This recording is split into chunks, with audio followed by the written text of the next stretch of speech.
આજની ચૂંટણીમાં આશરે 770 થી વધારે વકીલોનું બહાર ધરાવતા નડિયાદ બાર એસોસિએશનમાં આશરે 618 વકીલોએ મતદાનમાં ભાગ લીધો અને જેમાં અમને 478 મત આપીને પ્રમુખ પદે ફરીથી બિરાજવા માટે હું તમામ વકીલ ભાઈઓ બહેનોનો દિલથી આભાર માનું છું. અને સવારે 8:30 થી 4 વાગ્યા સુધી અને અત્યારે પણ લગભગ 10, 10:30, 11 વાગે થવા આવ્યા છે. હજી પણ બહોળી સંખ્યામાં વકીલ ભાઈઓ બહેનો ઉપસ્થિત છે અને એ માટેનો તમામ વકીલ ભાઈઓ બહેનોનો દિલથી આભાર માનું છું, જેઓએ અમને જીતાડવામાં પ્રત્યક્ષ કે પરોક્ષ રીતે અમને સહકાર આપેલો છે. નવા વર્ષમાં અમારા વકીલોના કાર્યમાં એવું છે કે નવું બિલ્ડિંગ લગભગ તૈયાર પૂર્ણ થવાની આરે છે, જેમાં અમે નામદાર ગુજરાત હાઈકોર્ટને એવી માંગણી કરી હતી કે અમારા ગુજરાત હાઈકોર્ટની અંદર જે વકીલોને જે રીતે ચેમ્બરિંગ સિસ્ટમ આપવામાં આવેલી છે તો નડિયાદ બહારના વકીલોને પણ એ રીતે અમને ચેમ્બરિંગ સિસ્ટમ મળે, જે અમારી રજૂઆત માન્ય રાખવામાં આવેલ છે. અને નડિયાદ કોર્ટના પ્રાંગણમાં જ આશરે ગ્રાઉન્ડ +4 માળનું બિલ્ડિંગ અમને તૈયાર કરીને જેમાં ફક્ત વકીલો માટે ચેમ્બર બનાવવામાં આવશે અને લગભગ ગુજરાતમાં સૌપ્રથમ જિલ્લા લેવલ એવી ચેમ્બર હશે કે જ્યાં વકીલોને ચેમ્બર આપવામાં આવશે. તે દિશામાં અમે સતત આગળ વધશું. એ સિવાય જે કોઈ પણ વકીલ હિતના અનુસંધાને જે કોઈ બી પ્રશ્ન અમારી પાસે આવશે એના અનુસંધાને અમે કાર્યવાહી કરશું.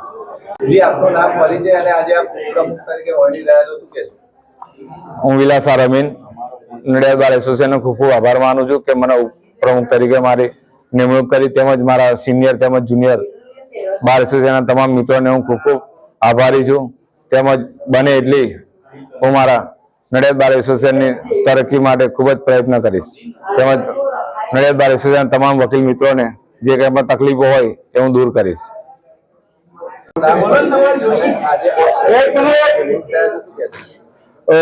મારું નામ અશોકભાઈ મેળા. હું આની પહેલા પણ અગાઉ નડિયાદ બાર એસોસિએશનમાં સેક્રેટરી તરીકે પદ નિભાવી ચૂકેલો છું. આજે જે આખા ગુજરાતમાં જે લોકશાહી ઢબે જે ચૂંટણી થઈ એમાં નડિયાદના તમામ વકીલ મિત્રો દ્વારા મને જંગી બહુમતીથી સેક્રેટરી પદ તરીકે ચૂંટી કાઢવામાં આવેલ છે. અગાઉ પણ અમે નડિયાદ બાર એસોસિએશન માટે વકીલોના હિતમાં ઘણા કાર્યો કરેલા છે. તે પૈકી અમારા નડિયાદમાં જે એક નવું બિલ્ડિંગ કોર્ટનું બની રહેલું છે એમાં વકીલોની બેઠક વ્યવસ્થા માટે જે સારામાં સારી વ્યવસ્થા કરવાની હોય એનું કામકાજ ચાલુ હતું, એ કામ અમે પૂરું કરીશું. વધુમાં નડિયાદ બારના વકીલ મિત્રો માટે અમે વીમા પોલિસીની જે જોગવાઈ કરી છે એમાં પણ વધારો થાય એવા પ્રયત્નો કરીશું.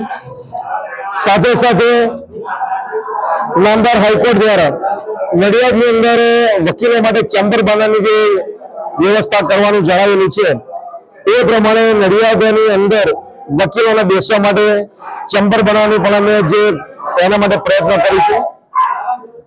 આ પહેલા અમે નડિયાદના વકીલોના હિતમાં અને વકીલોના પ્રોટેક્શન માટે એડવોકેટ પ્રોટેક્શન એક્ટ લાવવા માટે જે અમારી અત્યાર સુધીમાં પ્રયત્નો ચાલી રહ્યા છે એમાં પણ અમે આગળ વધી અને વકીલોને એડવોકેટ પ્રોટેક્શન એક્ટ મુજબ રક્ષણ મળી રહે એવા પણ પ્રયત્નો કરીશું. હાલમાં નડિયાદના તમામ વકીલ મિત્રો દ્વારા હું તેમજ મારી ટીમને અમારી પેનલને જંગી બહુમતીથી જીતાડેલ છે. એ બદલ નડિયાદના તમામ વકીલ મિત્રો ભાઈઓ બહેનોનો ખૂબ ખૂબ આભાર માનીએ છીએ અને ઉત્તરોત્તર નડિયાદના વકીલ મિત્રોને હિતમાં અમે કામ કરતા રહીશું એની ખાતરી આપીએ છીએ.